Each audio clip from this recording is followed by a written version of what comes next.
गांव के बीचों बीच एक पुरानी हवेली थी जिसे लोग लाल हवेली कहते थे। कभी यह हवेली शाही ठाट बाट की मिसाल हुआ करती थी, लेकिन अब वहां सिर्फ जाले, टूटती दीवारें और डरावनी सन्नाटे की गूंज रह गई थी। लोग कहते थे कि इस हवेली में रात को एक दुल्हन दिखाई देती है, सजी धजी लाल जोड़े में, पर उसका चेहरा हमेशा घूंघट से ढका होता। जिसने भी उस दुल्हन का चेहरा देखने की कोशिश की वह जिंदा नहीं बचा। गांव वाले हवेली का नाम सुनते ही सिहर उठते।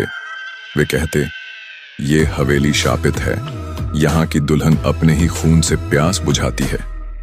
कई बार कुछ लोग जिज्ञासा में वहां गए भी, लेकिन उनकी लाशें अगले दिन गांव के चौक पर मिलती, सफेद कपड़ों पर लाल दाग के साथ। अर्जुन नाम का एक युवक जो हाल ही में शहर से गांव लौटा था, इन सब बातों पर विश्वास नहीं करता था। वह पढ़ा लिखा था और उसे लगता था कि ये सब अंधविश्वास है।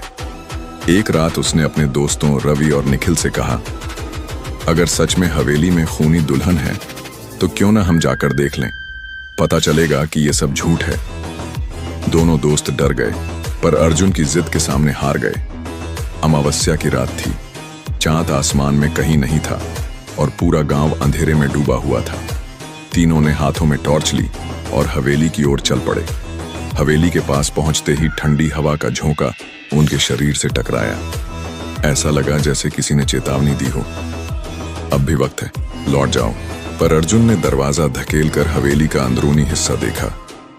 अंदर चारों तरफ टूटी खिड़कियां, दीवारों पर खून जैसे दाग और छत से झूलते मकड़ी के जाले थे। अचानक सीढ़ियों पर लाल जोड़े में एक परछाई दिखाई दी। उनके कदम रुक गए। दुल्हन धीरे धीरे नीचे उतर रही थी। उसकी पायल की छन छन की आवाज खाली हवेली में गूंज रही थी।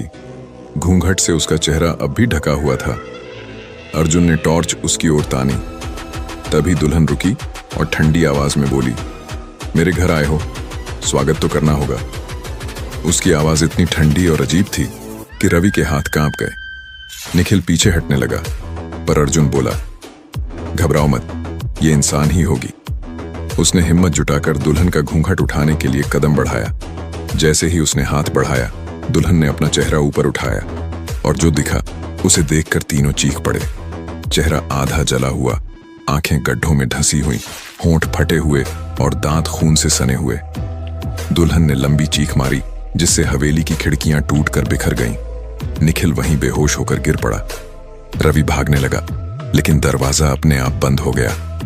दुल्हन ने अपनी लंबी उंगलियां फैलाकर अर्जुन की ओर झपटा। अर्जुन ने अपने दोस्त को खींचने की कोशिश की, पर दुल्हन